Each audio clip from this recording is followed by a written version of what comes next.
And let me wish all of you a happy Chinese New Year's fix. Today, I'm going to talk about Lim Lipong, a Chinese immigrant who was able to fulfill his American dream. And so we'll talk about how that works. And other people also followed this kind of storyline. Next. Lim Lipong was born in Kaiping, in this green area just above the county of Taishan, or the district of Taishan, and this is called the four districts or Sayup area. Next. The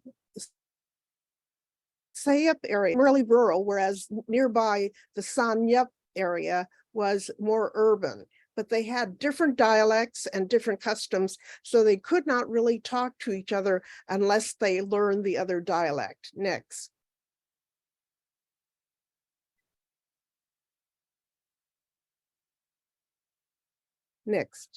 What we see is that Chinese names have their family name first and then their first name. And this is very confusing, but I will always call him Lim, his last name, Lipong. He had 18 variations of his name, and his birth date is another one of these questionable periods. Operate on the lunar calendar, and a child is born.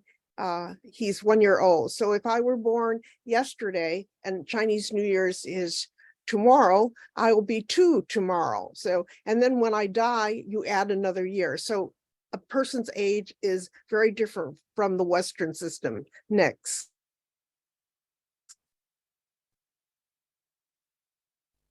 Lim was born in a small village in Kaiping. On the left, you see his home. It's the second building of this mud wall home.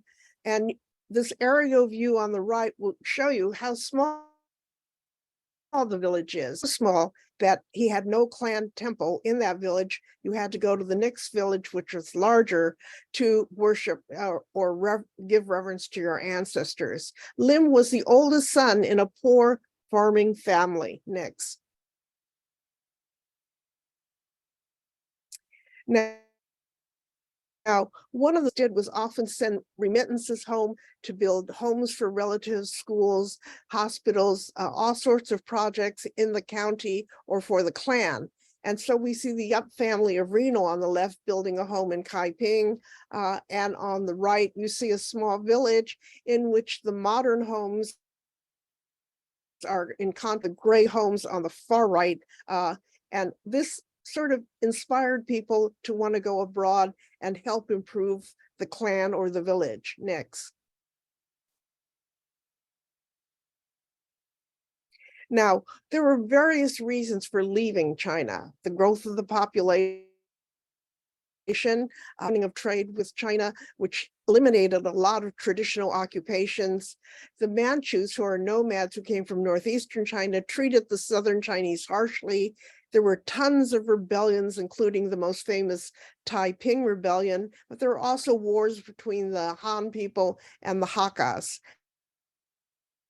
There were the family, the clan, and the district, and economic success stories by the returned overseas Chinese.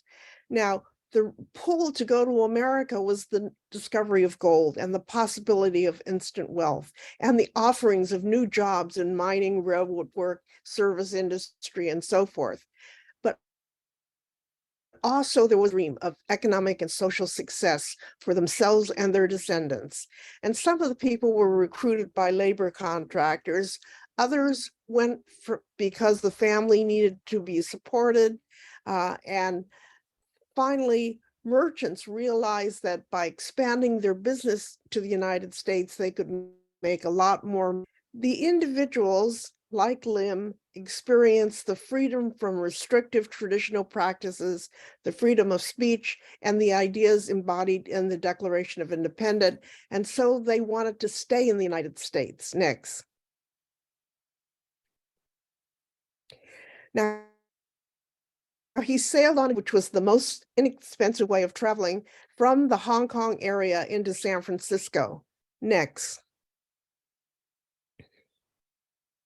He came with very little because you could only carry one trunk full of stuff, which included your personal items and so forth. But once you landed, you wanted to get America's next.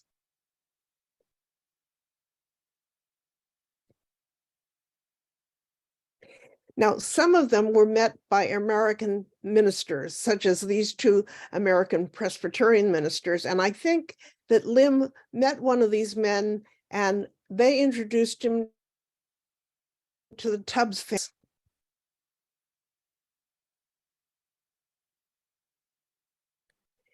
Now, he landed when he was about the age of 12, and he went to work for Albert L. Tubbs, who and his family, which was a lifelong connection, not only for him and his children, but his grandchildren as well. Had a fleet that sailed to Asia, Mexico, and other places, and Lim probably was a cabin boy and learned English while traveling across the Pacific. Tubb was so important that his main office is preserved at the San Francisco Marina next. But next. But the Tubbs were famous for their cordage, which they sold to China and all over. Tubbs himself was a California assemblyman, a trustee of Stanford University, a signer of the California Constitution, but more importantly, he was a friend of both Leland Stanford and Charles Crocker, and it was probably through him got to be hired on the Central Pacific Railroad. Next. This is the Tubbs Cordage Factory in South San Francisco. Next.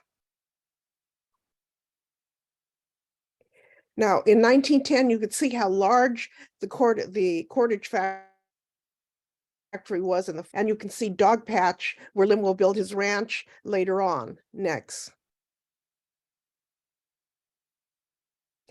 Now, even at the age of 9, Lim's oldest son, Lim Fuxing is his generational name. He's also called Lim Tuxing, but we would just simply call him Lim. He worked at the Tubbs factory, became friends with the Tubbs boys, including the later California State Senator Talent Tubbs.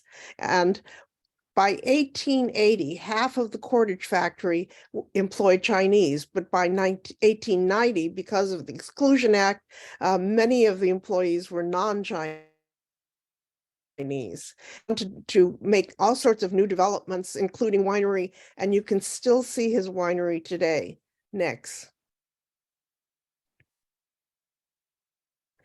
Lim did a variety of jobs after working for Tubbs, including working in the Sacramento Delta, where the Chinese reclaimed the land for agriculture. Next. But more importantly, next.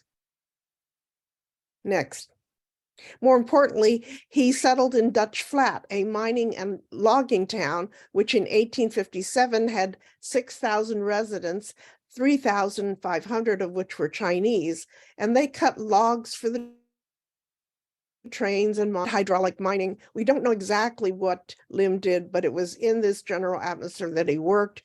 And Dutch Flat was supposed to be on the Central Pacific construction line, but they later changed it to Auburn. Next.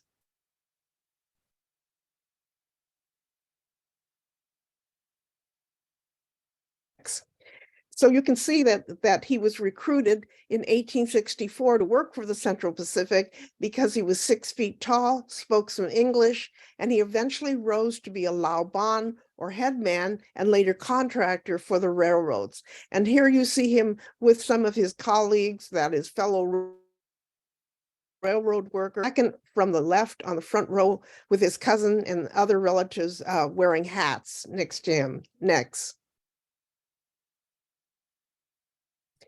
Now, the leaders of the Central Pacific were Charles Crocker, Collis Huntington, Mark Hopkins, Leland Stanford, and along with James Harvey Strobridge, superintendent, we see these men either got to know or work with the Chinese. Next.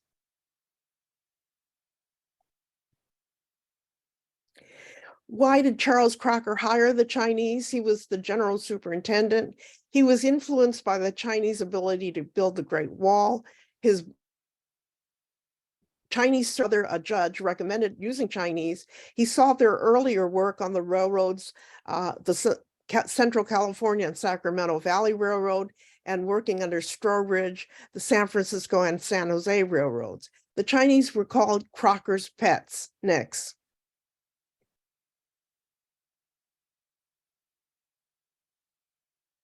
Next. Now, Crocker didn't directly hire them.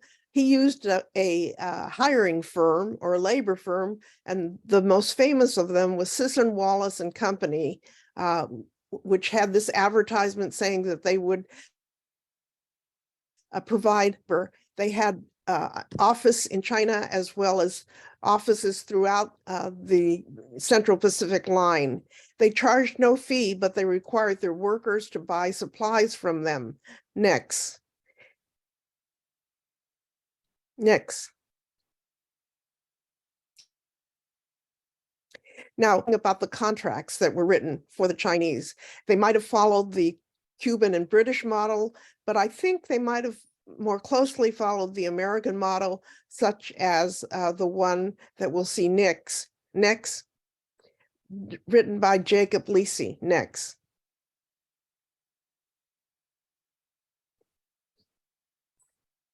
Next. Next. Oh, and here is one of these examples of an 1860 something contract. And what it does, it spells out their destination, length of engagement, the right for the immigrant to be conveyed back to his home country, the number of working days, the length of the working days, penalty for missing work, the wages, rations, clothing, and other advantages, some gratuitous medical care in some cases, and a sum that they agreed to set aside to be sent back to the relatives or some person named by the worker. Next. Next.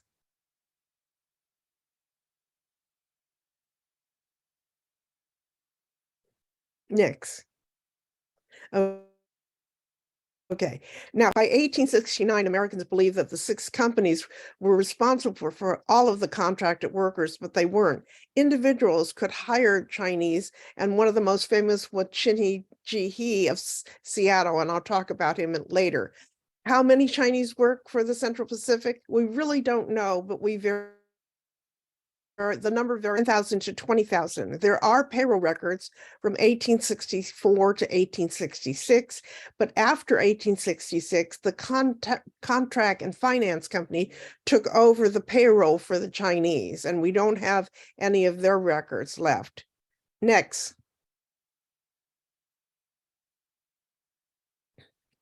What were the duties of a Chinese labor contractor or labor boss? He had to recruit the laborers, organize the work crew, assign tasks and checked on the work being done, provide clothing and equipment and food, depending on the provisions that were stated, handled the payroll, acted as a meet. Workers got into arguments, kept in contact with the supervisors who were always Euro-Americans, and might have been responsible for transportation back home or of deceased members, or they joined a funerary society for this. They also might have seen to the care of those who were injured, were frequently injured. Next. James Harvey Strawbridge was the main person working for the Chinese. He had them working on his ranch before becoming construction superintendent for the railroad. He supposedly opposed Crocker's hiring, but in 1867, he supported them in their strike for better working conditions and higher wages. Next. Now, we know that the Chinese did what was considered to be impossible at the time, as Gordon Chang said. And they arduous conditions, and railroad workers even today said, oh, we always gave the hardest assignments to the Chinese workers. But as Gordon said, these workers in no short order helped solidify the westward future of the United States. Next.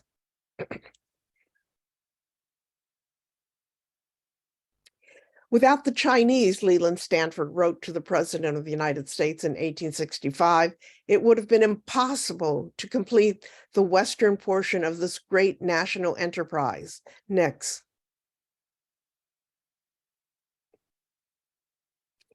But they were the forgotten railroad builder. By 1870, very few were mentioned as railroad workers. Next. Well, what was their lifestyle? We know that archaeologists have investigated their lifestyle. We know that they imported Chinese foodstuffs and artifacts like dishes, supplemented this with American goods and local foods, including fresh pork, ducks, fish, pine nuts harvested by Native Americans. They also shared their medical knowledge and practices with Native Americans and Euro Americans. They bought favorite American items back to China when they returned. These Stanford archaeologists discovered recently. Next. After they cleared the roads, levied the roads, build the beds, did all kinds of, cut through mountains, did all kinds of things. Harvey Strobridge said in 1864, 5 or 1866, do everything required to build a railroad, and often did. Next. They used hand tools.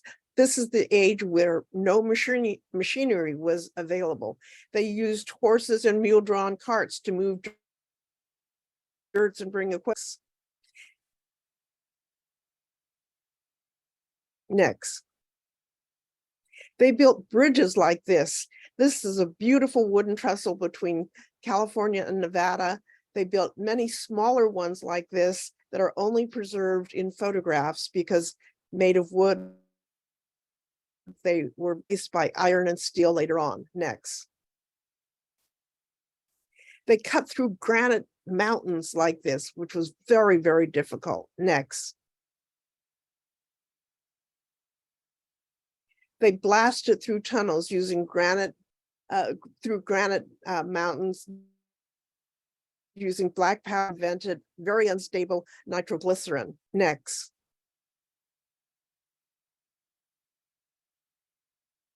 Next. Hollis P. Huntington worried about getting enough wood, and he and Charles Crocker decided to invent a small company, a Central Pacific, called the Contract and Finance Company, and they hired Chinese woodcutters and purchased wood from wood ranches for the trains. And here you see an 1890 picture on your left of the Chinese workers, woodcutters in the Sierra Nevada. Next. They did all kinds of tasks.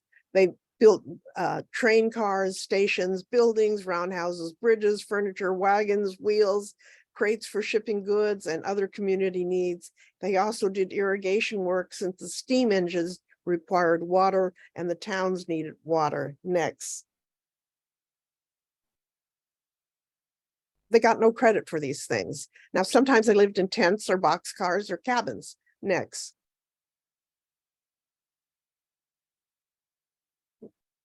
They showing you the cabins in the Summit Tunnel area where Lim Lipong probably lived. They're in front of Mount King, Sierra Nevadas, and you can see the cabins in the center. We know there were 300 horses there, and I think this is where Lim Lipong was introduced to the care of the horses and riding horses, and this is a lifelong love of his, horses. Next. Now, they can live in cars as well. And just to give you an idea, here are the train cars that they lived in Nevada. But this is a 1900 version of what living in a train car might or did look like. They could be temporary or permanent homes. Next. So it didn't have to be very dreary. So the first transcontinental line went from Sacramento to Promontory, where the Central Pacific met with the Union Pacific to connect it to Omaha, and now the United States was connected from one end of the coast to the other end of the coast. Next. Now, some of the highlights of the construction projects are important to understand what Lim might have experienced. Next. One of them was Bloomer Cut, the eighth wonder of the world as an engineering feat that was begun in 1864 and finished in May of 1865. I think because Lim Lip Hong was that, he worked on Bloomer Cut, which was nearby, and the people in Auburn and Dutch Flat claim that the Chinese didn't work on Bloomer Cut. Next. But this picture, next, of the Chinese moving the rocks from Bloomer Cut indicated, yes, they were part of the team on Bloomer Cut. Next.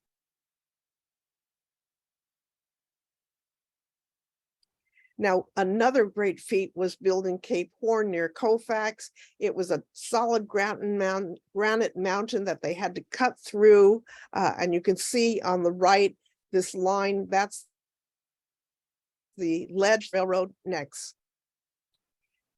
How did they do it? Next. We don't know, but Jake Lee envisioned that they did it on baskets, and because of recent documents showing tons of dry weeds being shipped to Cape Horn, they probably did it on baskets instead of other things that people have imagined. Next. And it wasn't until 1999 that there was a commemoration of the Chinese working on this. Otherwise, they were forgotten. Next.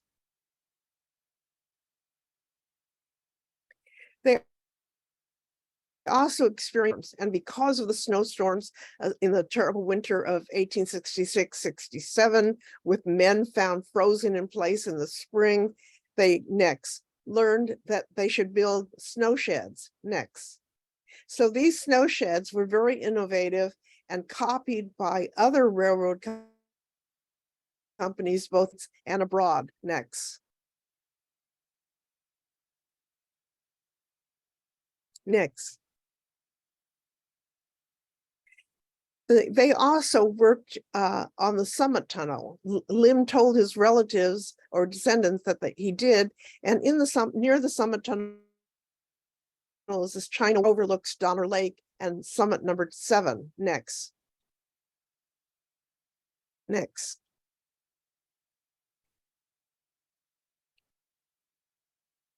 Next.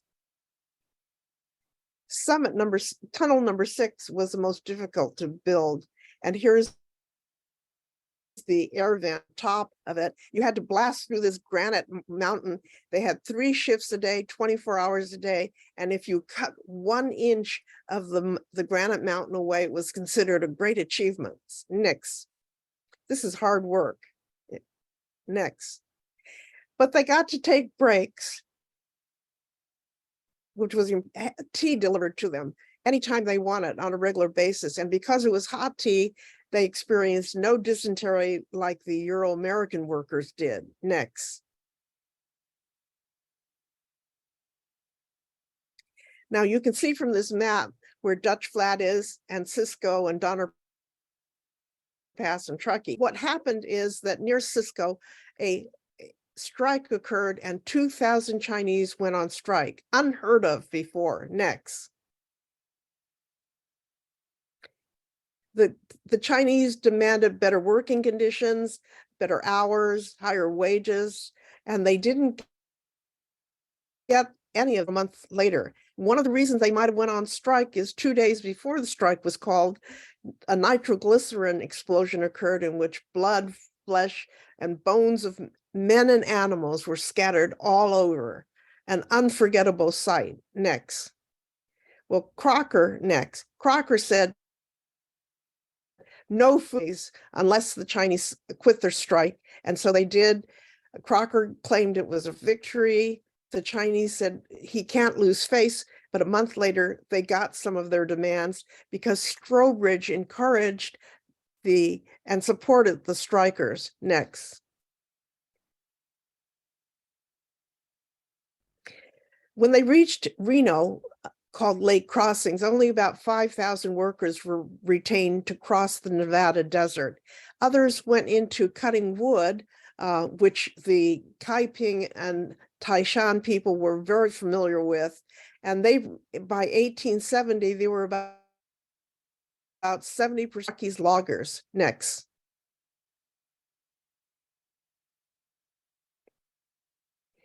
The Central Pacific even honored the Chinese workers by naming one of their engines Confucius. Next.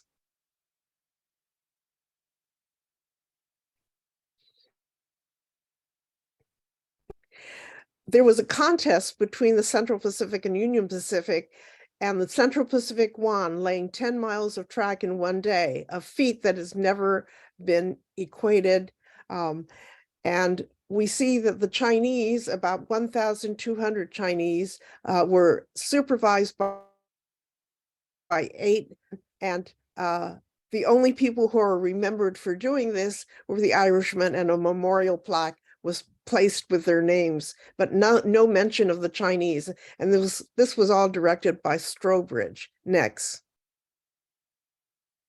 Well, why work for the Central Pacific and do all this hard work? Action was food. A fresh killed chicken promised every Sunday, an endless supply of tea while working, imported Chinese food supplemented by locally available products like pork, fish, vegetables, fruit, bean sprouts, and green onions. Next.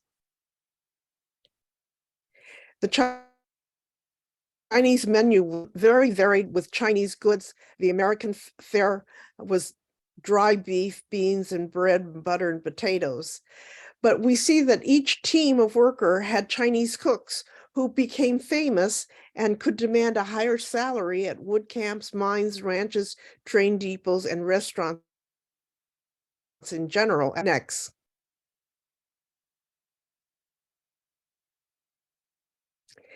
Now, the Central Pacific officials allowed the Chinese to celebrate Chinese New Year's. At first, they were given 2 days off, but later Strobridge increased it to 3 days. And this was a major adaptation to American life, because celebrating with family and friends, you celebrate it with your fellow workers. Next. In 1869, the construction team reached the train town of Elko, so named by Crocker. And on your right, you see the tent town and the railroad stations. And then on your left, as it began to be developed into a train town. Next. Next. So now the Central Pacific will have the Golden Spike ceremony connecting the 2 train lines and creating the first transcontinental line and connecting all of the east to west. Next. This transportation system is still used today. Next. And there was a picture at the ceremony of the Golden Spike in May of 1869. And the Chinese we go back one, the Chinese were claimed not to be in the picture. This was taken after the Golden Spike was hammered in by the Chinese. And you see a man in the foreground with his back towards the cameraman. And we believe that because of his dress and the hat that he wore, which was very popular among the Chinese railroad workers, is a Chinese person. And if you look carefully in this picture, there are 2 other men dressed like this. Well, where was Lim Lepong at this time? Probably at James Strobridge celebratory dinner in his train car, in which he invited his favorite Chinese Lao Ban or supervisor with him and a whole host of dignitaries. Next. Next. So Lim was selected as part of the small crew that finished the Central Pacific line from Promontory to Ogden, and it was commemorated in a mural in 1980 at the Ogden Depot, and this which continually burned down. But like many train towns, the population of Ogden grew rapidly. Next. Now, Lim had worked in Elko, and supposedly he met and married T. Kum, a Native American girl. This is not T. Kum, but an example of Chinese and Native American wives. So he finished working for the Central Pacific in 1869, then went on to Empire to work for the Virginia and Truckee under Chung Ki, a fellow Kaiping, you might say, countryman. And what we see is the reason for him is because the ratio of men to women at this time was very great. You can see that there was only 58,000 Chinese men to 4,500 Chinese women in 1870. It was a difficult time until 1970, before there was an equality of the sexes among the Chinese. Next. So Huntington honored about 80 of the men as the Chinese extra gang for their loyalty, hard work, and he guaranteed them $1 a day for life as long as they worked. By 1913, there were 63 men in the extra gang. We think that maybe Lim Lip Hong was part of this extra gang. In 1919, there were 20 original workers, 3 of them photographed in this famous photograph of railroad workers. The last Chinese Central Pacific workers supposedly died in 1920 or 21 in Reno, about the same time that Lim Lip Hong died. In 1941, Yi Bong of Carson City claimed that he was the last survivor of the original team working for the Southern Pacific, which took over the Central Pacific and merged with the Central Pacific, dying at the age of 80. Next. So despite the hard work, you could still live a long life. Well, the Empress Dowager of China also became enamored with train construction projects. Next. And so Qin of Seattle decided that Taishan or Toisan really needed a railroad. And so he raised money from Chinese Americans to build the Suning Railroad in South China, which operated from 1906 to 1937 when the Japanese bombed it. The original engine exists at the Jiangmen Overseas Chinese Museum. Next. So they brought train travel back to their home place. The Chinese made up about 80 to 90% of the Central Pacific labor force. And by 1869, we know that they could do any of the railroad construction jobs for their work ethic. And then the anti-Chinese movement really got underway in 1870 to 1880. And this will become a big problem. The first transcontinental line led to the development of others. Trade with Asia was strengthened. Train towns like San Diego developed. A new frontier spirit evolved as the American dream became a reality for many new immigrants and their descendants. Next. The Chinese workers were very migratory, so it was very hard to trace them as they worked on standard and narrow gauge railroads. Next. About 300 to 3,000 workers from the Central Pacific went to work on the Virginia and Truckee, the Carson and Colorado, the Tonopah Tidewater, the Bodie and Benton, just to name a few of these railroads. Next. It was very interesting because the railroad was supervised by Henry Marvin Yarrington, who had married a Crocker niece and patterned himself after Charles Crocker. And we know that Lim Lip Hong went to Virginia City and Carson City and then worked on the Virginia and Truckee Railroad. And we will see that he also worked on its sister line, Colorado. Next. Now, on his way back to San Francisco or back to Virginia City and Carson City, Lim Lip Hong passed through Winnemucca, and there Chinese had invested in a lot of the mines in the area. So he put in, and we see that this was allowed because Nevada's constitution allowed foreign residents to own property, and he was a foreign resident. So he went to visit his mine with his son Lim Lipong sitting on the hood of the car when they visited in the early 1900s. He for the car. Next.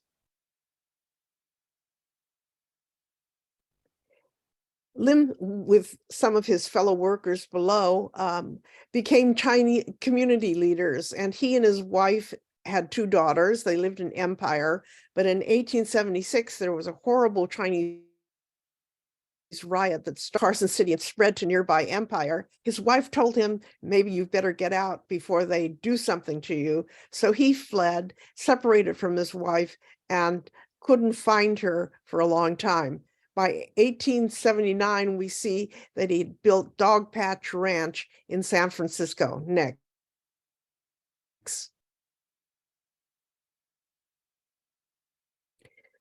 The Chinese had built, again, many of these trains, and I do urge you to go and ride on the Madeira Sugar Pine train, which was built in 1874 with a lot of Chinese help. They also cut the lumber. The train still operates, so you can get for what it's like to build a small train through a massive narrow hills with curves and to cut logs in the area. Next. Lim might have worked in the San Fernando Tunnel, which was completed in 1876. Next. Next. At the Lang Station connected to the tunnel was the second Golden Spike ceremony celebrated in 1876 with Charles Crocker there. Next. A train could go from into Los Angeles and San Francisco. And we see that former railroad workers will settle in many of these train towns, especially in Elko, Winnemucca, and Reno. Next. In the 1870s to the 1890s, the anti was at its height, and it led to racism, violence, and discrimination, and served as models for the same types of movements in Mexico and Canada. Next. There were some reasons for the anti-Chinese movements. Among them, all these people would be released and they would underpay the wages and the employment of Euro-American workers. The Civil War had ended, and anti-slavery was equated with anti-coolism, which was the cheap labor that the Chinese were called. And then there was the sociologist theory that if you meet a stranger, reaction is fear, and this has led to xenophobia, and this led to violence such as lynching and vigilantism, which occurred against the Chinese. At this time, there was a lot of boycott of businesses hiring Chinese or using Chinese labor in any way, as well as physically driving the Chinese out of towns. This comes with unionism, and we see that this will clash all through this early period into the early 20th century. Next. Now, many laws were passed against the Chinese at this time, including the 1882 Chinese Exclusion Act, the 1892 extension requiring certificates of residence like this or certificates of identity. And without one of these documents, you were subject to immediate arrest and deportation. Next. But eventually what we see happening is federal laws restricting Chinese immigration took place between 1925 and 1924, but finally was repealed in 1943. But the door really doesn't open to Asians until 1970. Next. Turning back to Lim, we see at the age of 36, having built Dog Patch Ranch on land from the Tubbs family, he married Chan Shi, a 16-year-old San Francisco servant to a family of Chinese physicians. Now they are dressed in their wedding picture in formal Chinese attire with an imperial badge designation on their clothing. And this indicated them was honored by the Emperor of China. Now, why? Well, if we look to the dates, it had to be from his railroad work. And this will give him a great status because only high officials in the Qing government and very special individuals, a very small number, could wear these necks. But shortly after his marriage, next, and the birth of his first child, oh, he lives in Dogpatch, and this is where Dogpatch is today, giving you an idea. Next.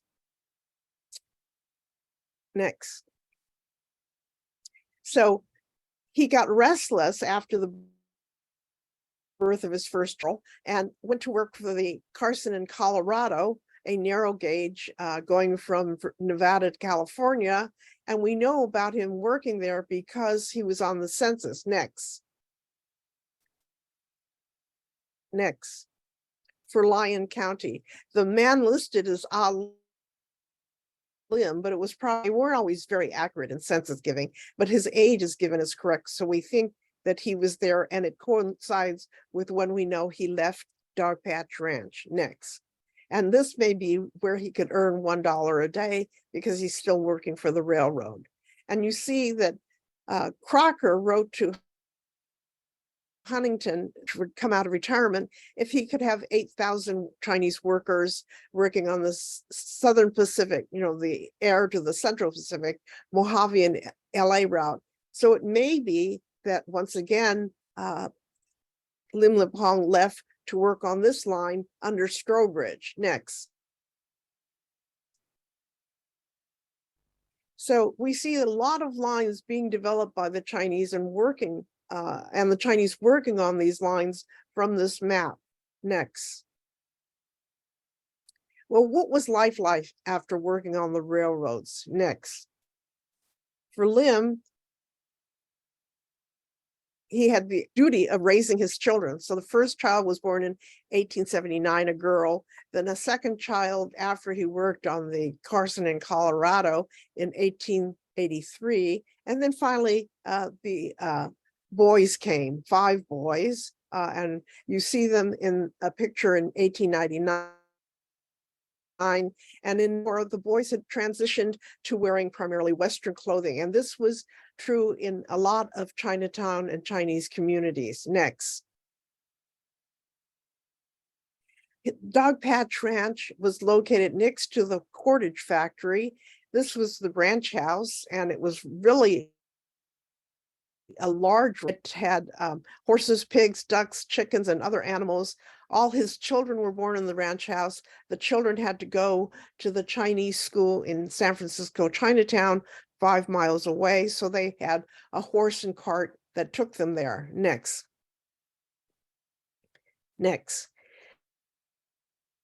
And here is his grandsons about this area of Dogpatch. Next. And you can see this video YouTube on Dogpatch. Well, this is what their homes look like when he gave up Dogpatch and built homes on the land that he had leased from the Tubbs. Now, there was a train nearby, but the Chinese were not allowed on the train. So we see that it was important that they still had some means of transportation. So in this left-hand picture, you see the car that Lim Lepong had. On the right-hand side, you see one of his daughter-in-laws with 3 grandchildren. This is what, next. This is what Dogpatch like. It's Minnesota Street in San Francisco. Next. Now, Lim worked at night in Butchertown, the meat supply of the Golden City. And what he did was collect the parts that weren't usable for the American audience, and he kept them, and he had son Lim Sing and Robert sell these parts like pig's feet off on the wagon in Chinatown. Next. This was a major source of income. Next. So here is a picture by Arnold Genthy, the famous photographer, with Robert Lim as the driver of the wagon nearby, selling pork products in Chinatown. And in 1910, Lim Sing and his family had a picture taken with Lim Lip Hong and his wife, and they're in the center, the family surrounding them. Next. Well, in 1906, there was a San Francisco earthquake and fire. A lot of Chinese took refuge in Dogpatch Ranch and the grounds of the tub factory, which Lim organized for them as a safety area. Lim Sing then became a community leader. He founded the Lim Family Association, and he helped rebuild Chinatown. Next.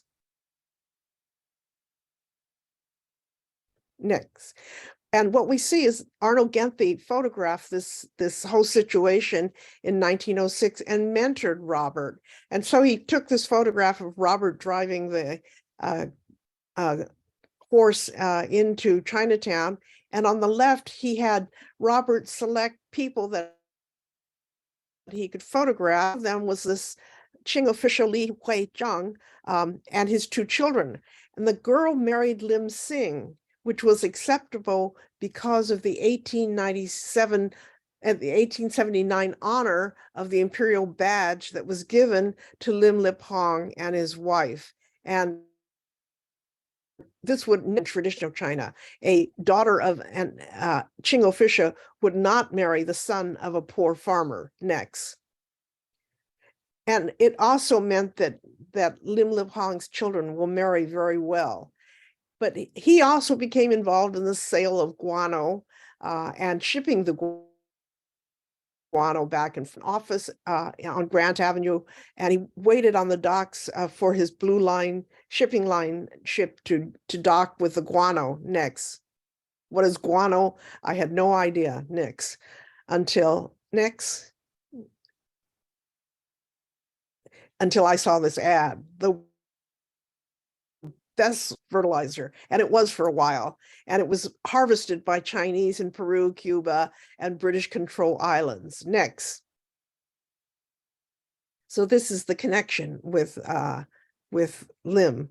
Lim also liked to take his descendants to his favorite places, such as the bucket of blood, and which is still owned by the same family. And I used to wonder, well, did he drink a lot and that's why he went there? Well, I didn't realize it also had gambling facilities. Next. Which was more likely the attraction. The hard physical labor of his youth caught up with him in his later years, and so he had to live with Robert and Ruby Suhu, a very wealthy family, in their home in Berkeley. And here he is on the steps of their home, and Robert and Ruby are standing in front of their house. Next.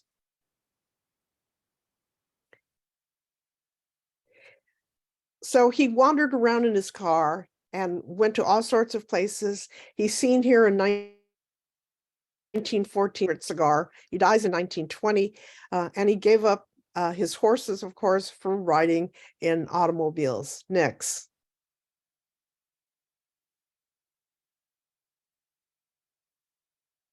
This is a picture of the family after Lim Lip Hong's death. Next. And this is his headstone with his wife buried next to him. Next.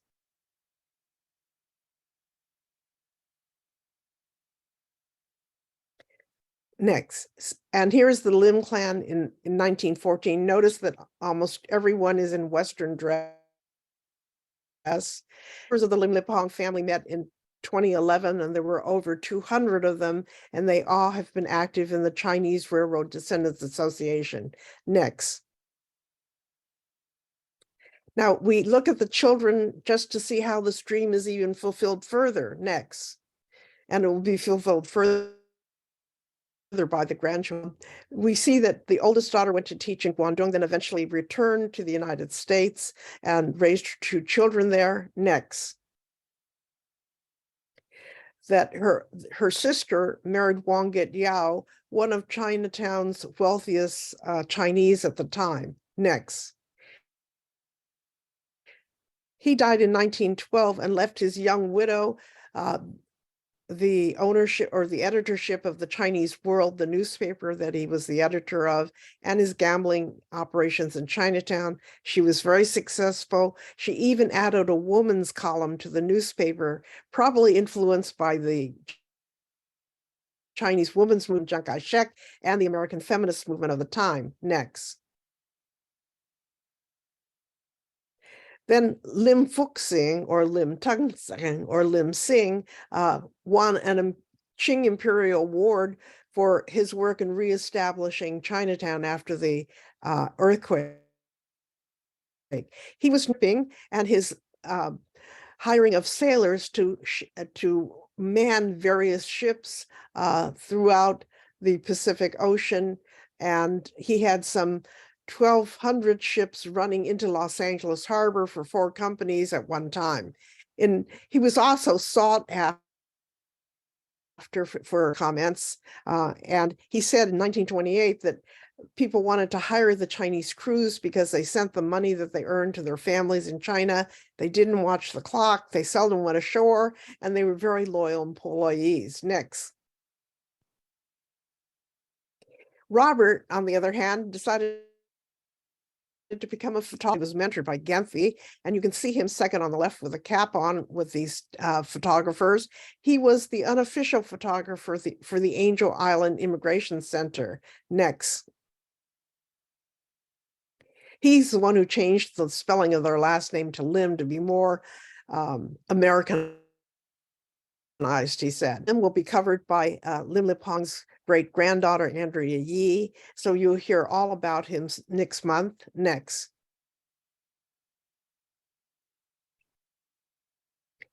The Phuc Wing married Grace and had 3 children. And since Robert liked to give dinner parties at his home, this is a gathering of the family at his backyard. Next. Fuqua, the youngest, graduated from UC Berkeley in electrical engineering and married Rose Chung Ford of Tonopah.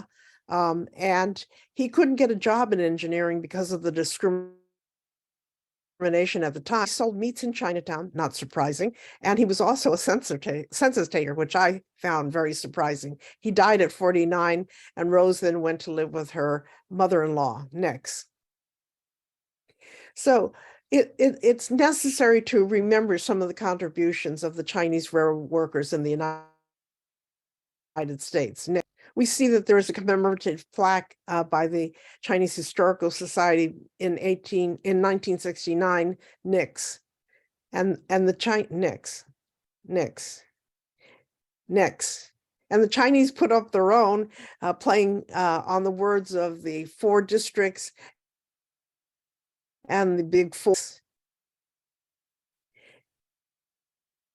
Next. And the Chinese government sponsored this memorial in Sparks, Nevada, near Reno, in both Chinese and English, commemorating the work of the Chinese railroad workers. Next. So I thank you for your attention, and I want to point out as an ending, one of the things that Lim Lepong often told his descendants: this is a land of many skin colors, but we are the same people. The truth, when taught to all our children, will bring peace, will bring us world peace. Next. So I thank all these people and organizations that helped, especially the descendants of Lim Lepong. Next. Thank you. And here are some books for you to read if you want to delve into this further. Thank you.